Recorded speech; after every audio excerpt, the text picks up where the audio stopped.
I wonder how many people remember one of these, the BBC Micro. It was one of the first computers in our schools. It's the first computer in lots of our homes, and it would probably be the first experience for many people of video games. It was on this machine in 1982 that a Cambridge student co-wrote the hugely popular and influential space trading game Elite.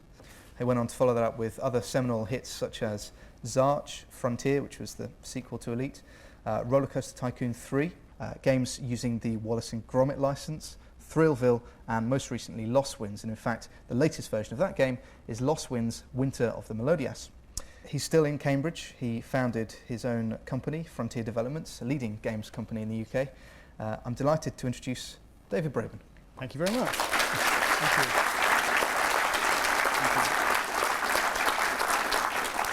First of all,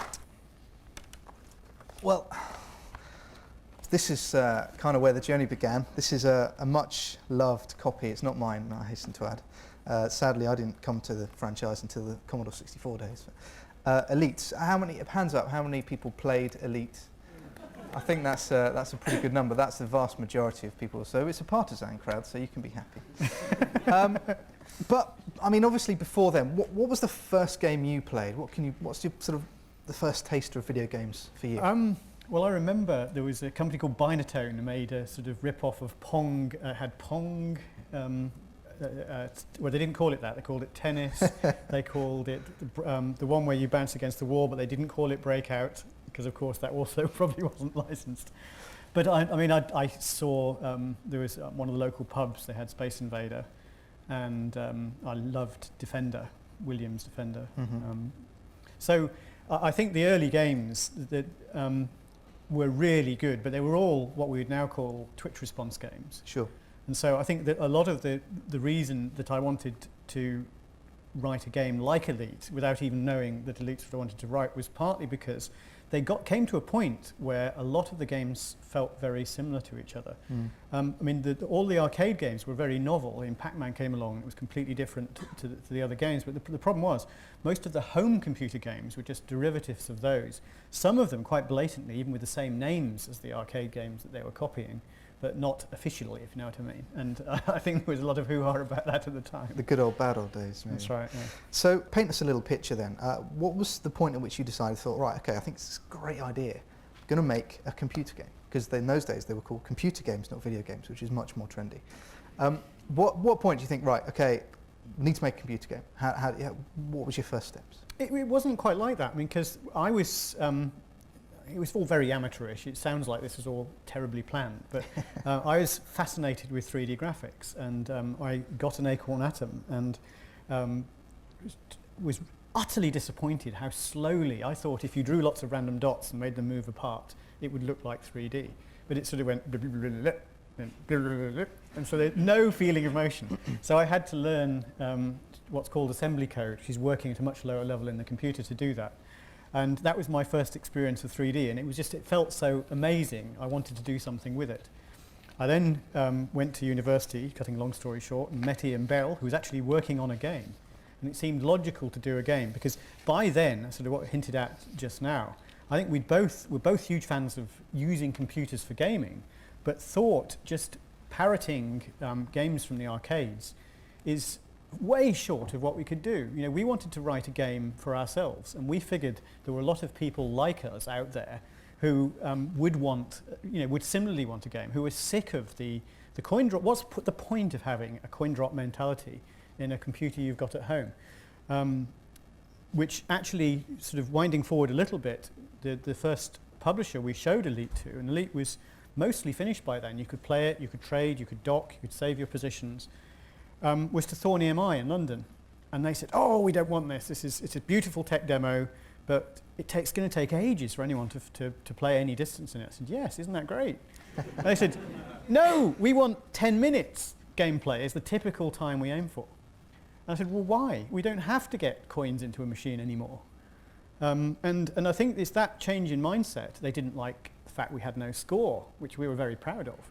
I think one of the things that riled both Ian and I is a lot of the games that were then coming through on computers like the BBC Micro and the just released Commodore 64 was there was a one-upmanship where most games, there almost became a rule that scores were in the order of 10,000, and then you get an extra life at 10,000, then you go up to 20,000, another extra life.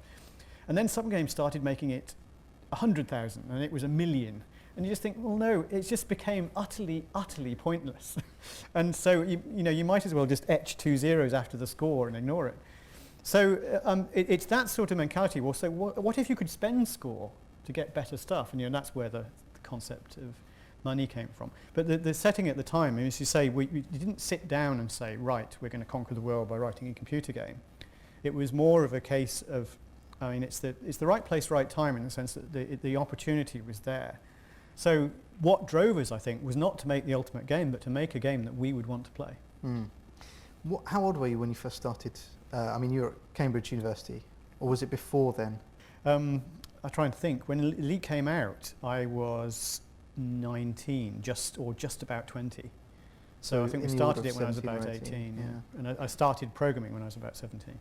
Clearly, you had no expectation that this was going to do major things, or you must have had some kind of hope and think. Well, you always hope. Maybe. There's. I think you hope one thing, and in the back of your mind you think probably something else. A lot less optimistic. I think I was confident that if it got to market, so many things. You're just always assuming, oh, what if my house burns down? What if? What if? What if we're ripped off somehow? What if, because that happened to a lot of people, what if someone else brings out something that's better before we get it out? And so I think if it got to market as we hoped, then I was confident it was going to be successful. But then there are so many different levels of success. In those days, I think the highest selling game that we had heard of was 30,000 Units, one of the Acornsoft games had done, which I think was their Defender game. Sorry, Planetoid. Nothing to do with Defender. No, nothing to do with Defender. It just looked surprisingly similar. Never happened. Yeah. Well, it was actually a very good game. It's one of the better ones. Elite did... Acorn were very brave as well. That was the other point. Had Acorn not been fully behind it, would it have been so successful, or would it just been pirated to blazes, which is the other possibility. We could sell 10 copies and still everyone has it. Yeah. Acorn's first print run of Elite was 50,000 units, which is actually more than their highest selling game to date. That's so faith. Very brave. Yeah. Well, it did come to market, thankfully, for everyone here. And we can actually take a look at and see the game being played on the big screen. Here it is, look at that. Isn't that glorious? Yes, nice bit of nostalgia.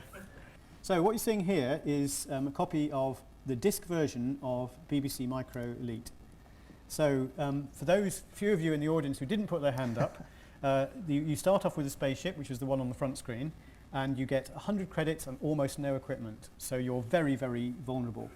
The way the game worked is you had a galaxy. There's one of the galactic charts, full of different systems, all of which had weird names. Now, the great fun things with Elite is none of these are stored in the machine. They're all made up as it goes along.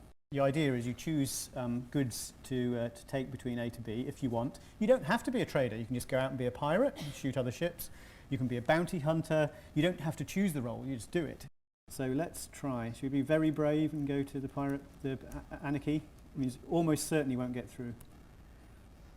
Okay, so the idea is there are different government types, and anarchy, which is the place we're going to, has lots and lots of pirates and almost no police. So the idea is you could choose how much to bite off. So there's something on the radar. So this. It doesn't appear to be friendly. No, I've noticed that. Oops. I think I better use a missile. No! And a lot of people will remember there's a device called ECM which shoots down missiles, which I don't have. One of those, do you? So you have to shoot the missile before it gets you? You have to, or evade it. It's got me. But for those who saw it, it got it on the aft shields, which weren't damaged. Sorry, weren't previously damaged, so it was just enough to... I'm okay, yes. There goes the missile. Yay! Brilliant. Thank you. And did you see I got a bounty? And 25 years on, that's still quite satisfying. It is, yeah. Well, it's such an unforgiving game. I mean, having played it in this last week, you realise how unforgiving it was. It's an interesting point, actually, is you'd never be able to get away designing a game with that kind of learning curve. Not now, no. Would you? Because people play games in very different ways now, don't they? Yeah, and I think that you've got to invest so much learning into this game, and things like docking were just so cruel. And apologies to everybody for all those... Yeah, now's the time to get all the angst out of the way. Yeah, it's been stored up for 25 years. Do you want me to try just docking? I can just launch and redock if you want. If you want to see a No, failed it's okay. docking. I won't put you through that. It's no, okay. I will. I'm a masochist. You just want to prove that you can now. That's or right. That you can't. Well, I'm slightly worried that I might not be able to. So here we go. I can't watch. Yay! That was good. That was fast as well. There he is. In my risk-averse state, I would never go that fast. I mean, that's just insane. What was the unit sales like in total? Well, in round numbers, it was close to 1 million added up over time. But that was over a long period of time. That was just for the original, not for the... Oh, yes, just for the original, Yeah. yes. But across lots of different versions. I was counting them up. I think it's on our website. There are about 17. I say about because I'm not sure there weren't ones that was either started and didn't make it. And was it a relief in some ways then when, I suppose, the Commodore 64 was one of those defining machines, was it? Oh, it was the Commodore 16 first, of course, shouldn't forget that. How much simpler did it make making games? Well, no, it didn't make games any simpler. I think the point is we went into Acorn Soft and got as different a reaction to going to Thornium Eye as possible. I mean, just to contrast, in Thornium Eye, everyone was wearing suits, smart collared ties. In Acorn, they were all wearing T-shirts. Some of them had shorts on. And so it was a very different atmosphere. The Acorn Soft guys were all enthusiastic, what people nowadays would call techie, and were really into the games themselves. Whereas in Thornium Eye, they were calling things products and will it be, which quarter will it be available for? And just go, I recognise some of those words. Well, yes, but it's a very, very different mindset. And in Acorn, they were all absolutely excited and wow, this is fantastic. Wow, how are you managing to do this? How are you doing that? I mean, the very fact that the dashboard is in colour and the machine can't do colour at that resolution. And this is Acorn saying, how have you got that out of our own machine? And I explained, I said, oh yes, we did this and this. I said, wow, we could do that in other games. And, so there was a fantastic sort of banter because they knew the problems we'd solved, if you like, and they knew how hard we'd worked to get there.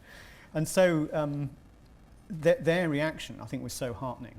And that was partly why we went with Acorn Soft. I mean, one of the reasons we hadn't gone with Acorn Soft originally is we were afraid the BBC Micro then was very much a minority computer because the Commodore 64 and then the just released Sinclair Spectrum were huge in numbers. You go to the shops and all the games were for the Spectrum or the Commodore 64 or the Amstrad, and the BBC Micro was a poor relation because firstly it was a bit more expensive and it had less memory. When did you start thinking about the next project? How do we follow this one up? I think Ian and I, we both realised both how lucky we were to be there, but also that we had to strike where the iron's hot and do a sequel. So we actually started work on a sequel within about a week of finishing Elite. And I think what Elite did is it opened a floodgate, not necessarily to games that were like Elite, but to allow publishers to experiment. For the same reasons that Thornium Eye had said, no, this is something different. They changed over and said, something different, cool, that'll do well.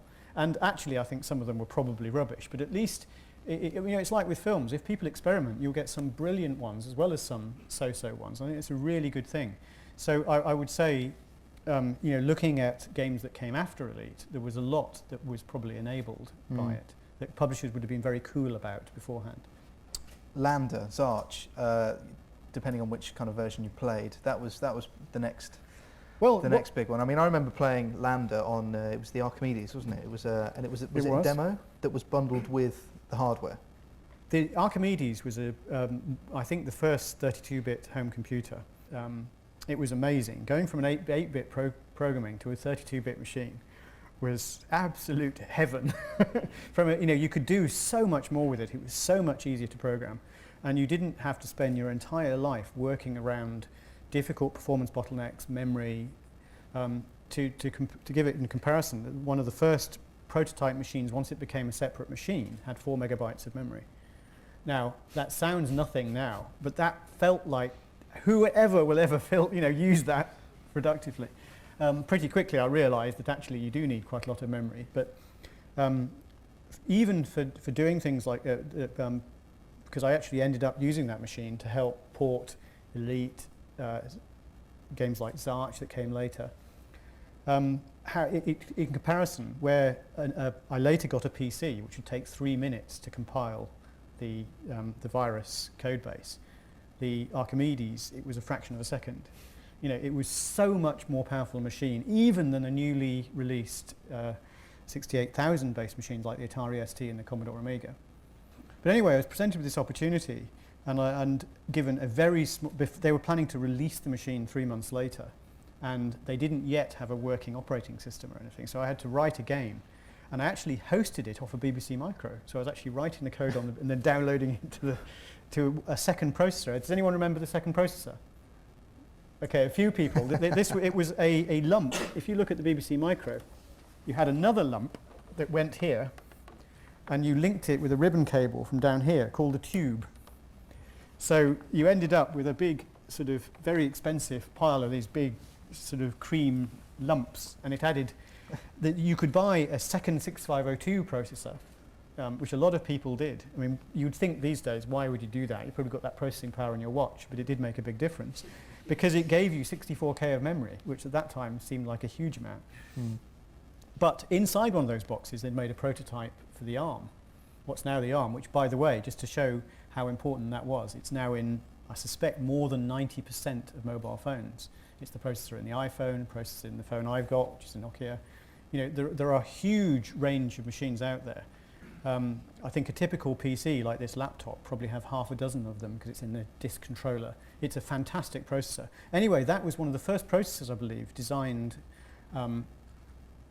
by people who were software experts rather than hardware experts. So they looked at how to make things go faster.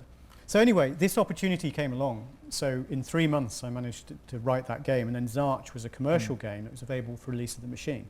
Because the Lander game went on the disk that was for free with the machine, it had to be ready a lot earlier because all that package has to be ready. So that was writing to a schedule. So that was actually a rip-off game of a game I'd written on the Acorn Atom all those years ago called Meteors, which was a 2D sort of take on asteroids. So you see an asteroid bounce down, break in two, except in 3D. How many people, out of interest, that played Lander stroke Zarch died on the launch pad before they even went anywhere? Yes. Most of the time, actually. So it's like, I kept forgetting. So you set up your own company, Frontier Developments, in '93. What was that like? I mean, obviously you've been making games for a while now. You've had two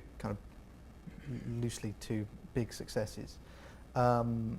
You sit down and you think, right, okay, now I need my own company. Why was it then? Why not earlier? What was the decisions around that? After Virus, I started work on the sequel to Elite, Frontier, and it took nearly 5 years to write. And the problem was, when I did the graphics for Frontier first, and they were absolutely blow your socks off compared to the time, but in the time taken to write the game, things had moved on. And also, it's the first game where I felt it was a bit, I wouldn't say soul-destroying is a bit strong, but you know, it was really great working with Ian on Elite, because when you have a problem, you can talk about it and say, oh, what about this? You know, pros and cons. So it had to sort everything out, really, in terms of the game. So if things aren't going well, then they're just not going well. And it's not like you go away and they'll be better tomorrow, because you know, they don't get, it's only you on it. And I think that was the time where we started to need a sort of team of people. It was certainly the last game I was involved in where it didn't have armies of artists. I mean, it did, you know, the music for Frontier was done by Dave Dunn. So there were other people working on it, but it was substantially work. I was sitting day after day writing it. And there were various other people I knew, people like Jeremy San, who'd started a company. I actually thought, that works quite well. That's quite a nice concept. And so it's really trying to sort of formalise some relationships that existed before. Roller Coaster Tycoon was another project. I mean, Thrillville, you have Dog's Life, Wallace and Gromit. I mean, you've worked on, you know, the company's worked on quite a wide variety of different projects, different licenses. I mean, What's the thinking behind that? Were you ever tempted to sort of think, well, actually we've had quite a lot of success with, space-based games. Let's focus. Well, yes, I know a lot of people have said that. I mean, interestingly, by the end of the 80s, I was labelled as only doing space games, because I think the perception of Virus and Zarch was very sort of spacey, science fiction-y, and similarly V2000 later. And so I wanted to do something. There was all the games were aiming at a specific set of people. And the thinking behind Dog's Life was actually you can do a game that's with a completely different perspective, because so many people I know having kids, different mindsets, saying, wait a second, why don't we don't only have to do this kind of game. So in a sense it was just showing that actually we can make things that are interesting and compelling, that don't involve shooting spaceships, or in fact shooting. And so there had been other games that had been successful like that, but they were still aiming at the same set of people. I mean, a game I really liked, Populous, managed to do that. So I think, looking at the games, the other point is that people say, well, they won't sell. But actually, you look at the games that break out from that mold, they sell hugely well. Roller Coaster Tycoon, The Sims, all of these are Populous, because they were something different. And much as with Elite, that Ian and I wouldn't say rebelling, because that's not the right image, but that we were wanting to move away from something we didn't really like. With Dog's Life, it was really saying, look guys, we can do something different, isn't this fun? And I think it was hard to a hard sell, simply because I've been labelled, or in fact therefore Frontier had been labelled as doing space games. Briefly just run down, I don't know if many people have played Dog's Life. What was that game, just in a nutshell? Dog's Life was the world from the perception of a dog. So you're playing a dog. So you see the world in black and white, and you can see smells, and you can follow smell trails. You can see footprints in smells, so you can see where they lead. And it's the puzzles based around that, and the stories based around that. So a very, very simplistic story. It's quite sort of kiddie focused, but then that was the intention. So it's actually very easy, but it's quite fun. It's quite relaxed. It's utterly non-violent, and I think it's just so different to anything else that's been around. So I think that also shocked a lot of people in the industry in the same way Elite did, but almost in the opposite direction. But one of the interesting things is Nick Park at Aardman got to see it and was actually impressed with the animation that we'd done. So that that was why we went on to do the Wallace and Gromit games. And so the other thing is we learnt an enormous amount with Dog's Life in how you can do games that are approachable to a wider audience, for example. And also with the Wallace and Gromit games, how humour is a really hard thing to do.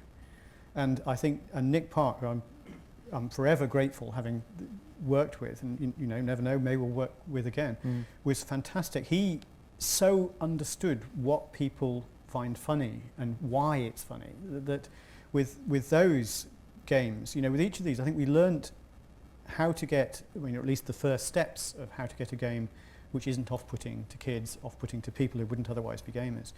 And we're learning that step on step. Interestingly, the Roller Coaster Tycoon games also approach a very, very broad audience. And there is still Roller Coaster Tycoon 3.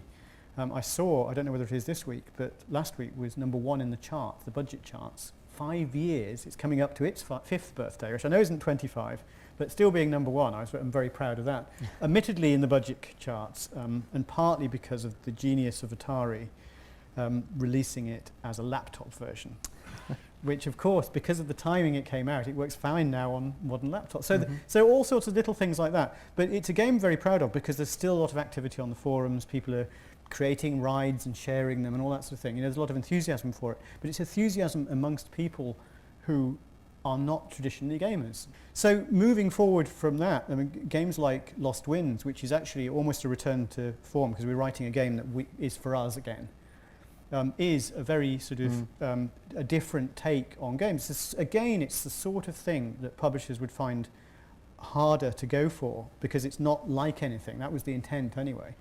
And I think any games that aren't like anything are very hard to forecast. So it's sort of seen as risky.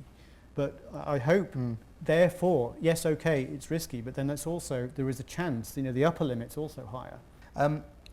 Let's talk a little bit about Lost Winds. I mean, obviously that's for the WiiWare platform. Why WiiWare? What was that decision based on? The reason WiiWare was so attractive is we could be the publisher with WiiWare. You know, the cost to market, as they would say, is much, much lower. So that's what's made it very attractive. We've seen a lot of iPhone games similarly. They're ideas, they're tightly encapsulated ideas that can just be tested out. Now, I think there are also a lot of games on these formats that are also a bit poor, which is a shame. Not so much WiiWare, particularly iPhone. Because it's so easy. Yeah. They see big numbers for other games, say, oh, I'll have some of that. But the sad thing is it just dilutes the good games on the platform. Sort of the gold rush mentality, I guess. That's right, yeah. But I think with, we were right at the launch of WiiWare, which is also a fantastic opportunity, and you know, which Nintendo offers. You can't really turn that sort of thing down. But not only that, the game was designed for this controller. Because as a developer, we do get to see kit before it's out. But we did think, oh, we've got to do something on this that's designed especially for it. So those various things came together. So we did a really short, sweet development for the original Lost Winds game, which was a huge success for us. You know, we won awards, and it did really well. You know, and it's a game that I'm very proud of, because it's pure in sense of it's doing what it intended to do, and it's doing it well. Sure. And it's approachable. And so proud that you're putting together a sequel. Yes. We can actually watch a video of that now, which is We can. a world exclusive.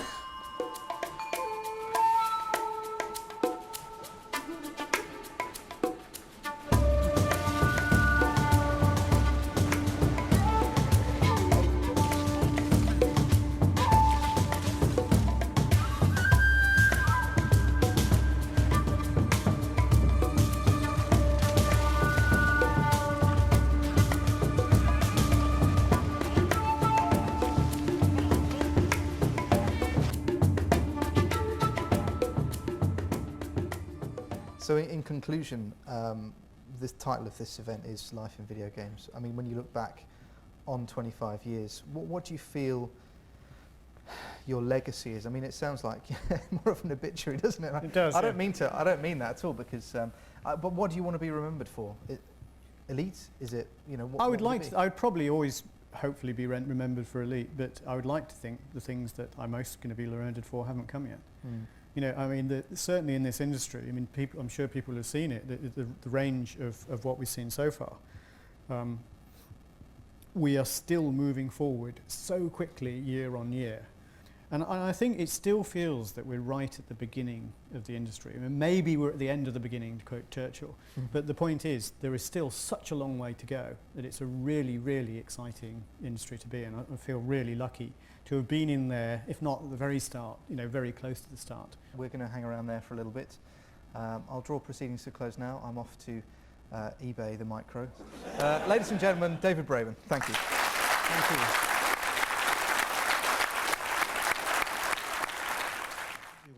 Quite honestly, it's surprising to me. You know, 25 years ago, I never really imagined that game hardware would evolve this far so quickly. But if the question is whether or not I'm happy with where it is, the answer is no. For example, if you're going to create a piece of art, you first image it in your head. And that original image popped into my head 25 years ago. And for 25 years, I've been trying to recreate that image in the form of a game.